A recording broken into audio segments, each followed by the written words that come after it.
नमस्कार, मी doctor Girish okay. घाबरायचं नाही. ह्या नाटकाबद्दल म्हणा, नाट्यानुभवाबद्दल म्हणा किंवा वेगळ्या एका प्रकाराबद्दल मी इथे तुमच्याशी बोलायला आलोय. रत्नाकर मतकरी हे नाव माहीत नाही असा मराठी माणूस तरी नसेल, तर त्यांच्याच या दोन आपण गूढकथा म्हणूया, भयकथा म्हणूया, या दोन कथांचं नाट्यमय सादरीकरण घेऊन आम्ही तुमच्या समोर येतोय. यात प्रकाश योजना असणार आहे फार वेगळ्या प्रकारची. यात एक वेगळ्या प्रकारचं संगीत असणार आहे, वेगळ्या प्रकारचे पेहराव पोशाख असणार आहेत आणि एक वेगळ्याच प्रकारच्या दोन गोष्टी आम्ही तिघं म्हणजे मी स्वतः, पुष्कर श्रोत्री आणि श्वेता पेंडसे हे तुमच्यासमोर सादर करणार आहोत. हे कथांचं सादरीकरण आहे. हा एक वेगळाच प्रयत्न पहिल्यांदा रंगभूमीवर होतोय आणि तो प्रयत्न जो आहे तो त्याचं दिग्दर्शन करतायत खूप अनुभवी दिग्दर्शक, माझे लाडके दिग्दर्शक विजय केंकरे. याचं जे म्युझिक आहे ते अजित परब यांनी केलेलं आहे आणि याचं नेपथ्य जे आहे ते शिरवईकर यांनी केलेलं आहे आणि याचं जे प्रकाश योजना आहे तीही त्याला खूप आवश्यक आहे, ती शीतल तळपदे यांनी केलेली आहे. पुष्कर माझा खूप जुना मित्र, खूप चांगला ऍक्टर, खूप मनस्वी ऍक्टर. आतापर्यंत ज्या सगळ्या भूमिका मी ज्या पाहिल्या त्या खूप छान मनापासून केल्या. आम्ही दोघं पहिल्यांदा एकत्र काम करतोय आणि त्याचा मला आनंद आहे. श्वेता पेंडसे तुम्हाला सगळ्यांना माहिती आहे, हुशार लेखिका तर ती आहेच, अतिशय हुशार अभिनेत्री सुद्धा आहे. तिच्याबरोबर मी गेले 270च्या वर प्रयोग 38 कृष्णवेला या नाटकाचे केलेले आहेत. तीही माझ्याबरोबर या नाटकात आहे आणि ती एक महत्वपूर्ण भूमिका या प्रकारात करते आहे. तो हा एक वेगळा प्रयत्न आम्ही घेऊन येतोय. मतकरींच्या कथांचं नाट्यमय सादरीकरण. तर हा प्रयत्न बघायला, अनुभवायला आणि अर्थात घाबरायला आणि त्या घाबरण्यातून गंमत यायला किंवा अनुभवायला, मजा करून घ्यायला तुम्ही जरूर या आणि बघा हे कसं होतंय. धन्यवाद. नमस्कार, मी डॉक्टर श्वेता पेंडसे. रत्नाकर मतकरी लिखित दोन भयकथांवर आधारित, या भयकथा म्हणजे एक पावसातला पाहुणा आणि दुसरी कथा जेवणावळ, या दोन्ही कथांवर आधारित एक नाट्यमय आविष्कार घेऊन आम्ही येतोय, ज्याचं नाव आहे घाबरायचं नाही. 31 तारखेपासून 31 जुलैपासून आम्ही रसिक प्रेक्षकांसाठी हा कार्यक्रम घेऊन येतोय. एक थरारक नाट्यानुभव असं आम्ही म्हणतोय आणि ते खरोखर तसंच आहे. मला खूप गंमत येते हे सगळं करताना, कारण नेहमी आपण जी नाटकं करत असतो, प्रत्येक नाटकाचा विषय जरी वेगळा असला तरी शेवटी तो फॉर्म म्हणजे नाटक हा असतो. तर त्याची एक ठराविक प्रक्रिया असते, ती तालमीची तीच प्रोसेस असते. पण कथांचं सादरीकरण हा प्रकार मी पहिल्यांदा करते, त्याच्यामुळे मला खूपच छान वाटतं. हे करताना एक वेगळा अनुभव आहे. मुळात आपण कथा वाचत असतो, ती कथा वाचताना आपल्या मनात एक इमेजरी तयार होत असते, आपल्या मनात डोळ्यासमोर ती संपूर्ण कथा उभी राहत असते आणि त्यातून आपल्याला त्याच्यात लेखकांनी मांडलेली दृश्य, ज्याचं खूप इलॅबोरेट वर्णन केलं असतं, ती सगळी आपल्या डोळ्यासमोर उभी राहतात. इथे ती दृश्य रेडीमेड आपण प्रेक्षकांसाठी आणतो आहोत आणि ती उभी करायची आहेत, पण त्याच्यात तो नेहमीचा डायलॉग नाही आहे, संवाद नाही आहेत आणि तरी ते सगळं उभं करायचं आहे. हा एक ॲक्टर म्हणून खूप वेगळा चॅलेंज होता. दिग्दर्शक म्हणून विजय केंकरे सर खूप वेगळा विचार करत आहेत हा कार्यक्रम डिझाईन करताना आणि ते पदोपदी लक्षात येत आहे की अरे हे खूप वेगळं आहे, हे भन्नाट आहे. संगीत अजित परब यांनी केलं आहे, प्रकाश योजना शीतल तळपदे यांची, आणि प्रकाश योजना आणि संगीत दोन्ही आल्यावर तर आणखीन समजतं आहे की हे खूप वेगळं आहे करायला. त्याचा सगळ्याचा इफेक्ट कसा होतो आहे ते जाणवतं आहे काम करतानासुद्धा. खूप मजा येते. आणखीन एक कमालीची बाब म्हणजे मी डॉक्टर गिरीश ओक यांच्याबरोबर आता 38 कृष्णवेला हे नाटक करते आणि पुष्कर श्रोत्री यांच्याबरोबर मी अ परफेक्ट मर्डर हे नाटक करते. दोन्ही नाटकं रंगभूमीवर सुरू आहेत आणि आम्ही तिघं मिळून आता घाबरायचं नाही हा कार्यक्रम करतो आहे. आपापल्या जागी दोन्ही ॲक्टर्सबरोबर केमिस्ट्री ॲक्टर्स म्हणून खूप चांगली असल्यामुळे त्याचा खूप फायदा इथे होतो आहे, ते जाणवतं आहे पदोपदी.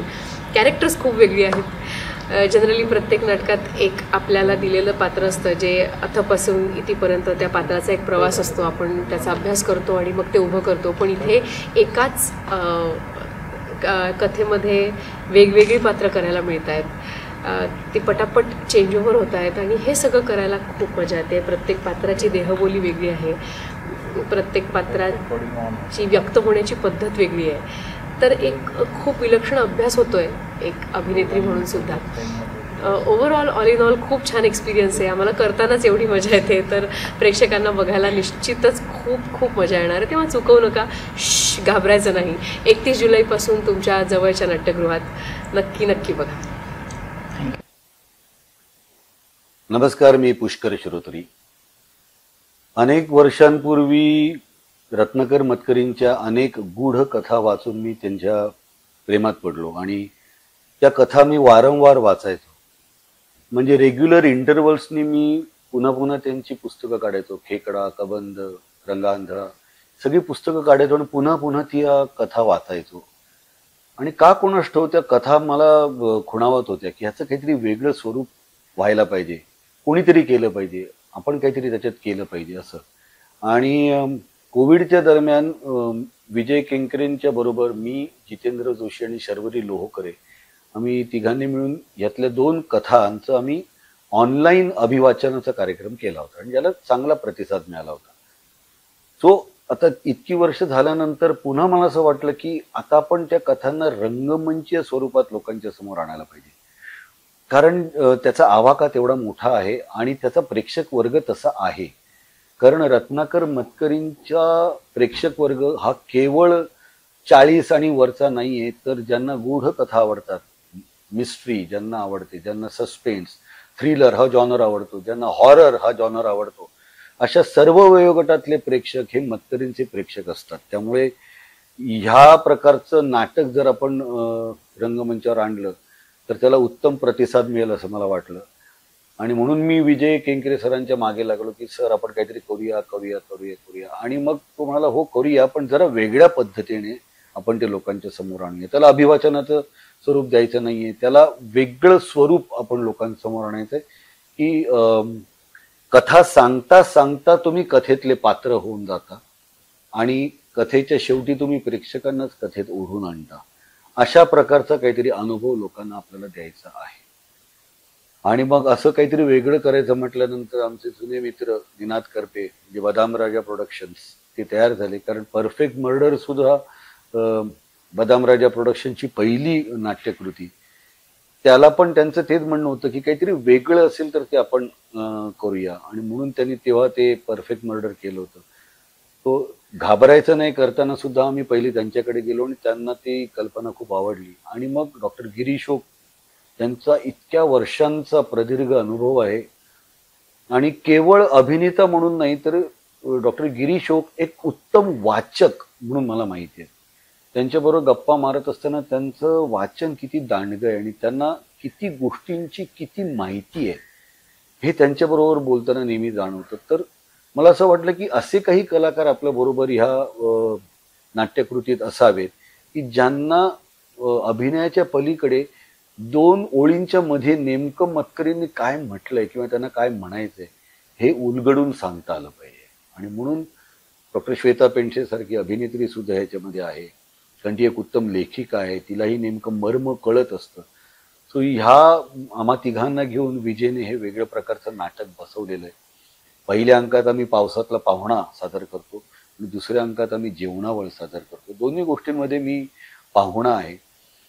सो पाहुणा म्हणून लोकांसमोर येतो आणि वेगळे ट्विस्ट्स येतात, टर्न्स येतात, धक्का बसतो आणि मग प्रेक्षकांना तो अनुभव मिळतो. जो मतकरींची गोष्ट वाचत असताना आपल्याला अनुभव मिळत असतो तो आता दृकश्राव्य प्रमाणात तुम्हाला मिळणार आहे. घाबरायचं नाही ला नीरज शिरवईकर यांनी अप्रतिम असं नेपथ्य केलेलं आहे.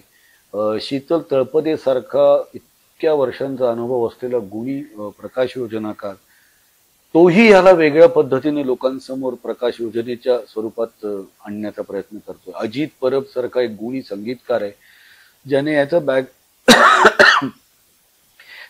बॅकग्राऊंड म्युझिक तर केलेलंच आहे, पण ह्याच्यासाठी त्याने शीर्षक गीत सुद्धा केलेलं आहे.